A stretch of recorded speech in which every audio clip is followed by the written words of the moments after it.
Merci beaucoup. Je veux juste vous dire quelques mots. Je sais qu'on est limité dans le temps, mais d'abord, je suis très impressionné de la reconnaissance qu'on me fait aujourd'hui parce que souvent, dans les régions, vous savez, on travaille dans l'ombre et on se demande si on existe encore des fois.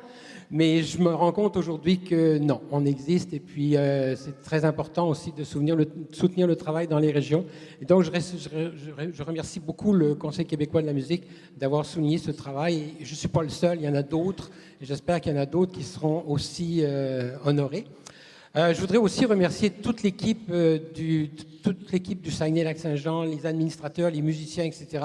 C'est des gens que j'adore. On a fait des choses assez extraordinaires parce qu'ils étaient dynamiques. Quand je proposais quelque chose, c'était toujours oui. Il n'y avait jamais de bâton dans les roues. Donc, c'est pour ça qu'on a été capable de faire des choses. Et en terminant, je voulais simplement vous dire que j'ai ma petite marotte. Vous l'avez vu, ils m'ont enlevé mon scoop. Mais on sait maintenant que toute l'importance que l'éducation musicale a pour les enfants. Et je suis un petit peu désolé que malgré tout ce qui se fait au Québec, et on le voit, c'est remarquable. Moi, j'ai vécu les 40 dernières années au Québec et on a fait un bond extraordinaire. Sauf qu'il y a beaucoup d'enfants qui sont laissés pour compte. Actuellement, un enfant peut passer toute sa scolarité de la maternelle à l'université sans jamais avoir eu un cours de musique.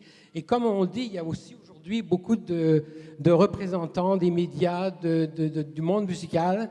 Et je voudrais qu'on pense aux enfants du Québec qui n'ont pas toujours accès à ce qu'on voit ici. Et je pense qu'on devrait travailler là-dessus pour qu'il y ait un meilleur accès à tous les enfants du Québec qui méritent, qui ont le talent à 99% pour faire de la musique. Merci.